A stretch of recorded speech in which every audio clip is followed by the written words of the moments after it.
ಪ್ರಿಯರೇ, ದೇವರು ಒಳ್ಳೆಯವರು, ಒಳ್ಳೆಯದನ್ನೇ ಮಾಡುವವರಾಗಿದ್ದಾರೆ.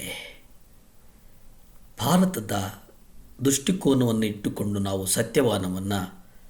ಸತ್ಯವೇದವನ್ನು ಅಧ್ಯಯನ ಮಾಡುವಂಥದ್ದಲ್ಲ. ನಾವು ಕೀರ್ತನೆಗಳು 119:5 ನಾವು ನೋಡುವುದಾದರೆ, ಅಲ್ಲಿ ಕೀರ್ತನೆಗಳಲ್ಲಿ ಭಾಳ ಸ್ಪಷ್ಟವಾಗಿ ಕರ್ತನೆ ಹೇಳುವಂಥದ್ದು ಏನಪ್ಪ ಅಂತಂದರೆ, ಸಭೆಯಲ್ಲಿ ದೀಪಸ್ತಂಭ. ಹಳೆಯ ಒಡಂಬಡಿಕೆಯಲ್ಲಿ 7 ಕವಲುಗಳಿರ್ತಕ್ಕಂಥ ಒಂದು ದೀಪಸ್ತಂಭ ದೇವಾಲಯವಾಗಿತ್ತು ಎಂಬುದನ್ನು ನಾವು ನೋಡುತ್ತೇವೆ. ಯಾಕೆಂದರೆ ಇಸ್ರಾಯೇಲ್ ಜನಾಂಗದ ಎಲ್ಲ ಕುಲಗಳು ಒಂದೇ ಪಂಗಡವಾಗಿದ್ದವು. ಆದರೆ ಅದರ ಕೇಂದ್ರದಲ್ಲಿ ಕಾರ್ಯಸೌಧ ಇತ್ತಲ್ಲ, ಆ ಕಾರ್ಯಸೌಧದಲ್ಲಿರ್ತಕ್ಕಂಥ ನಾಯಕರು ಯೆರೂಸಲೇಮಿನಲ್ಲಿದ್ದರು. ಆದರೆ ಅದು ಹೊಸ ಒಡಂಬಡಿಕೆಯಲ್ಲಿ ನೋಡುವುದಾದರೆ ಅದು ಭಿನ್ನವಾಗಿತ್ತು ಮತ್ತು ವಿಭಿನ್ನವಾಗಿತ್ತು. ಅಲ್ಲಿ ಮತ್ತೊಂದರಿಂದ ಸಂಪೂರ್ಣವಾಗಿ ಬೇರೆ ಬೇರೆಯಾಗಿ 7 ಪ್ರತ್ಯೇಕ ದೀಪಸ್ತಂಭಗಳಾಗಿವೆ ಎಂಬುದನ್ನು ನಾವು ನೋಡುತ್ತೇವೆ. ಶಿರಸ್ಸಿನ ಮೂಲಕ ಇತರ ಸಭೆಗಳೊಂದಿಗೆ ಅನ್ಯೋನ್ಯವಾಗಿದ್ದರು. ಆದರೆ ಪ್ರತಿಯೊಂದು ಸಭೆಯು ಸ್ವತಂತ್ರವಾಗಿ ಕ್ರಿಸ್ತನ ಅಧೀನದಲ್ಲಿತ್ತು, ಕರ್ತನ ಅಧೀನದಲ್ಲಿತ್ತು. ಇಲ್ಲಿ ಧರ್ಮೋಪದೇಶ ಕಾಂಡ 33ನೇ ಅಧ್ಯಾಯ 16 ನಾವು ನೋಡುವುದಾದರೆ, ಭೂಮಿಯು ಅಮೂಲ್ಯವಾದವುಗಳಿಂದಲೂ ಅದರ ಸಂಪೂರ್ಣತೆಯಿಂದಲೂ ಕರ್ತನ ಕಡೆಯಿಂದ ಆಶೀರ್ವಾದ ಹೊಂದಲಿ. ಪೊದೆಯಲ್ಲಿ ವಾಸವಾಗಿದ್ದಾತನ ದಯೆಯು ಯೋಸೇಫನ ತಲೆಯ ಮೇಲೆಯೂ ತನ್ನ ಸಹೋದರರಿಂದ ಪ್ರತ್ಯೇಕವಾದವನ ತಲೆಯ ಮೇಲೆಯೂ ಬರಲಿ.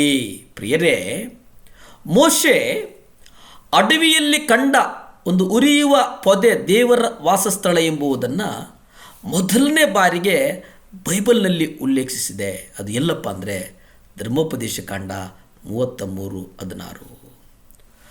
ಪತ್ಮೋಸ್ನಲ್ಲಿ ಯೋಹಾನನು ಕಂಡಂತೆ ಮೋಶೆಯೂ ಸಹ ಆ ಸಮಯದಲ್ಲಿ ಅದ್ಭುತವಾದಂಥ ಒಂದು ದೃಶ್ಯವನ್ನು ನೋಡಲು ಆ ಕಡೆ ತಿರುಗುತ್ತಾನೆ. ಆವಾಗಲೇ ಕರ್ತನು ಆತನೊಟ್ಟಿಗೆ ಮಾತನಾಡಿದ್ದು. ವಿಮೋಚನ ಕಾಂಡ 3ನೇ ಅಧ್ಯಾಯ 3 ನೀವು ನೋಡಿ, ಆಗ ಮೋಶೆಯು, ನಾನು ಹೋಗಿ ಆ ಪೊದೆಯು ಯಾಕೆ ಸುಡದೆ ಇರುವುದೆಂದು ಆಶ್ಚರ್ಯವನ್ನು ನೋಡುವೆನು ಅಂದನು. ಇಲ್ಲಿ ಯಾರು ಮಾತಾಡ್ತಾ ಇದ್ದಾರೆ ಎಂಬುದನ್ನು ಖಚಿತಪಡಿಸಿಕೊಳ್ಳುವುದು. ಯೋಹಾನನು ತಿರುಗಿ ನೋಡಲು ಅವನು ಯೇಸುವನ್ನು ಕಂಡನು. ಆದರೆ ಅವನನ್ನು ಸಭೆಗಳ ಮಧ್ಯೆ ಕಂಡನು. ಸ್ಥಳೀಯ ಸಭೆಗಳ ಮೂಲಕವೇ ಕರ್ತನು ತನ್ನನ್ನು ಇತರಿಗೆ ಪ್ರಕಟಪಡಿಸಲು ಹಾಗೂ ಇತರರೊಡನೆ ಮಾತನಾಡಲು ಇಚ್ಛಿಸುತ್ತಾನೆ ಎಂಬುದನ್ನು ಗ್ರಹಿಸಿದ. ಆ ಗ್ರಹಿಕೆಯೇ ದೇವರ ಆಸೆ.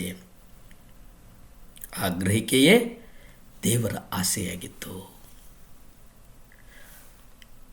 ಈ ಕತ್ತಲಿನ ಪ್ರಪಂಚದಲ್ಲಿ ನಮಗೆ ದಾರಿ ಯಾವುದಪ್ಪ ಅಂತಂದರೆ ಕರ್ತನು. ಒಂದು ಬೆಳಕು ನಮ್ಮನ್ನು ಎತ್ತಿ ನಡೆಸುವಂಥದ್ದೇ.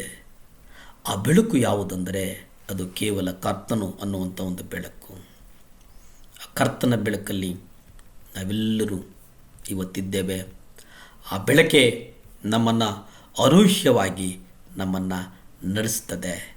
ನಮ್ಮ ಜೀವಿತಗಳಲ್ಲಿ ಅನೇಕ ಸಂಗತಿಗಳನ್ನು ದೇವರು ಸಮ್ಮತಿಸಿರುವುದನ್ನು ನಾವು ನೋಡ್ತೇವೆ. ಯಾಕೆ ಅಂದರೆ ಆತನು ನಮ್ಮನ್ನು ಪ್ರೀತಿಸ್ತಾನೆ. ಯಾಕೆಂದರೆ ಆತನು ನಮ್ಮನ್ನು ನಿರಂತರವಾಗಿ ನಡೆಸ್ತಾನೆ. ಹಗ್ಗಾಯ ಪತ್ರಿಕೆಯಲ್ಲಿ ನೀವು ನೋಡುವುದಾದರೆ ಅಲ್ಲಿ ನಿಮ್ಮ ಗತಿ ಏನಾಗಿದೆ ಎಂದು ಮನಸ್ಸಿಗೆ ತಂದುಕೊಳ್ರಿ. ಅದನ್ನು ತಂದುಕೊಂಡ್ರೆ ಸಾಕು, ನಾವು ಸರಿ ಹೋಗ್ತೇವೆ.